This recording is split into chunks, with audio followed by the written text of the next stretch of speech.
Welcome to This Week in Nerd News, Episode 3. For March 23rd through the 29th, 2013.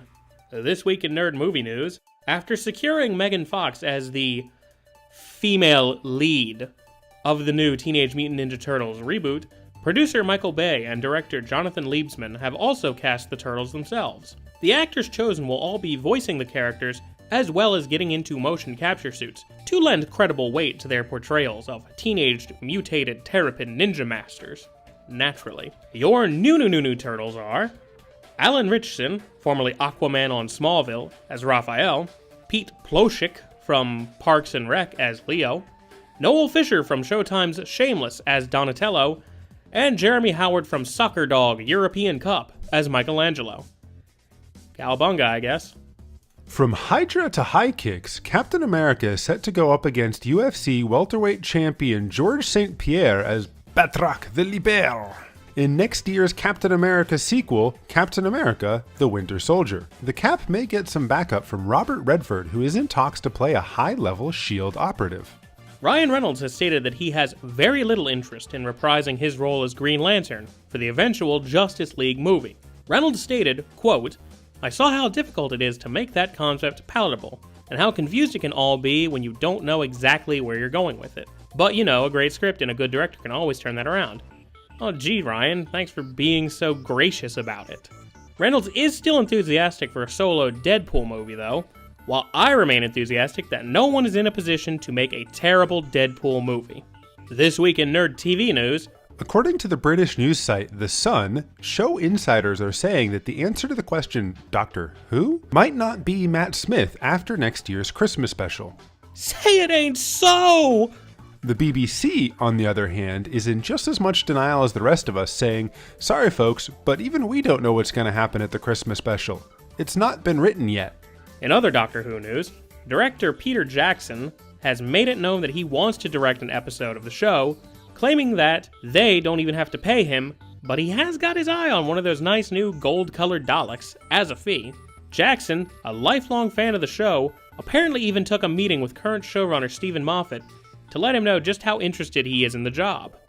Whovians, who can't get enough of recently departed companion Karen Gillan, can now find her as a part of Adult Swim's NTFS SD SVU on Cartoon Network. No details are available on Gillan's role, but storylines she might get tangled up in include the characters kidnapping an alien, unfreezing a former 1960s radical, and boarding Comic-Con air. Wait, why am I not watching the show again? Hey kids, remember Zombieland? Yeah, me neither. But apparently someone at Amazon does, since they've ordered a pilot based on the movie. The film's writers, Rhett Reese and Paul Wernick, are writing the pilot, which will follow from the end of that film, and sounds like The Walking Dead as a buddy road trip movie. Oh great, I'll wait for The Walking Dead to get shittier. Now, unlike with Netflix, Amazon is only committing to produce a pilot, not a complete season or more.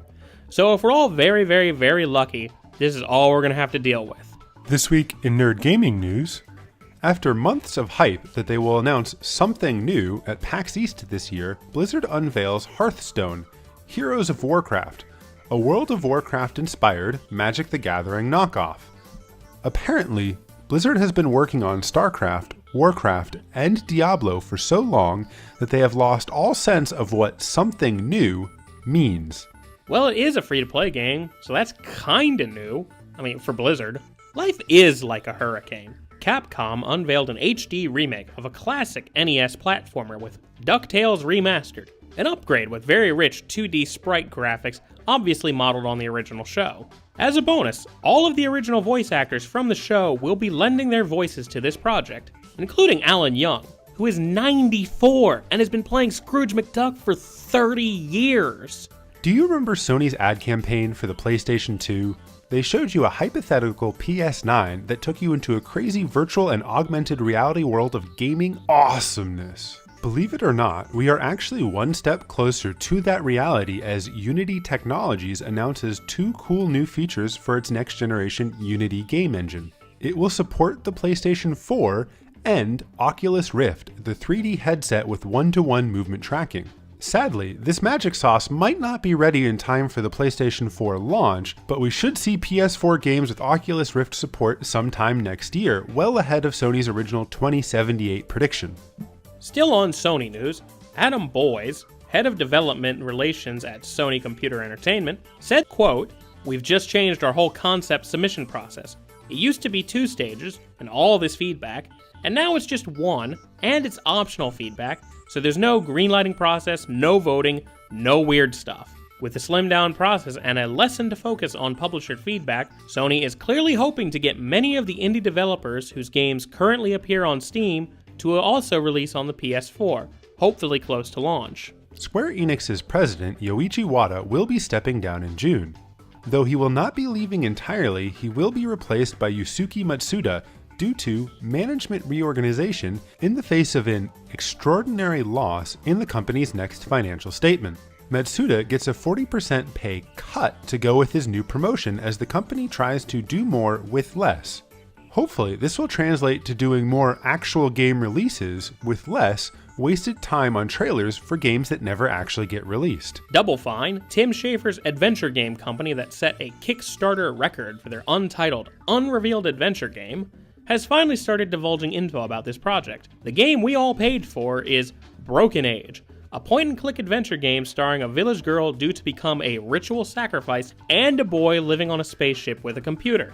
I wasn't one of the people who paid into the Kickstarter, but after seeing the trailer, I kinda wish I was.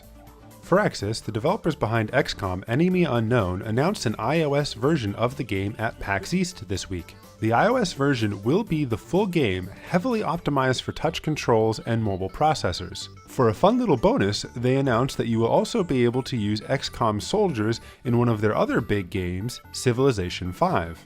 It's no secret that Ouya, the $100 open-source Android-based game console, is going to get emulators because, well, it's an open-source game console.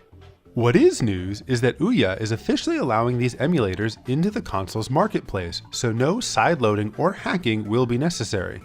The only catch is that these emulators won't be allowed to include any games, allowing Ouya to sidestep the issue that there really is no good legal way to get ROMs of old classic games. That's all for this week. Make sure to hit subscribe to get all of the latest episodes. You can check out all of our shows, including our weekly podcast, at jasonsquared.com. You can also like us on Facebook at www.facebook.com/JasonSquaredShow. You can follow me on Twitter at Jason A. Guerra.